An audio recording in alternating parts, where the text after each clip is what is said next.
আসসালামু আলাইকুম শিক্ষার্থী বন্ধুরা, বাংলাদেশ কারিগরি শিক্ষা বোর্ডের আজকে কিন্তু রেজাল্ট প্রকাশ করা হবে। সেই রেজাল্ট কিভাবে দেখবেন? সেই রেজাল্ট দেখার জন্য কিন্তু রেজাল্ট প্রকাশিত হলে এখানে একটি বাটন দিয়ে দেওয়া হবে। সেই বাটনে ক্লিক করে কিন্তু আপনারা রেজাল্ট দেখতে পারবেন।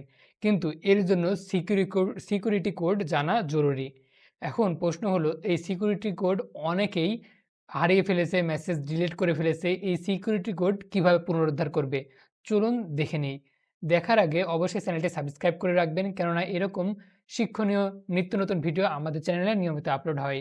এখানে আমরা যদি ক্লিক করি সিকিউরিটি কোড পুনরুদ্ধার এই বাটনে, এরপরে দেখুন আমাদেরকে নতুন আরেকটি পেজে নিয়ে আসছে। এখানে আপনাদেরকে এসএসসি রোল নম্বর দিতে হবে। এসএসসি রোলটি অবশ্যই সঠিক আপনার দিতে হবে।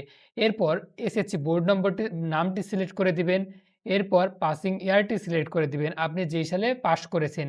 এরপর আপনার রেজিস্ট্রেশন নম্বরটি এখানে লিখে দিবেন। এরপর আপনার নাম এনআইডি অর্থাৎ আপনার যে অ্যাডমিট কার্ড আছে সে অনুযায়ী এখানে দিয়ে দিবেন নামটি। এরপর এখানে আপনার ফাদার্স নেম, আপনার আপনার অ্যাডমিট কার্ড অনুযায়ী একই সাথে আপনার কত জিপিএ পেয়েছেন এবং গিভেন মোবাইল নং ইন অ্যাপ্লিকেশন, অর্থাৎ আপনি অ্যাপ্লিকেশনের সময় যে মোবাইল নাম্বারটা দিয়েছেন সেটা এখানে দিয়ে আপনার সাবমিট করলেই কিন্তু পরবর্তী প্রসেসের মাধ্যমে আপনাকে জানানো হবে আপনার সিকিউরিটি কোডটি। এক্ষেত্রে আপনার মোবাইলে একটি এসএমএস যেতে পারে।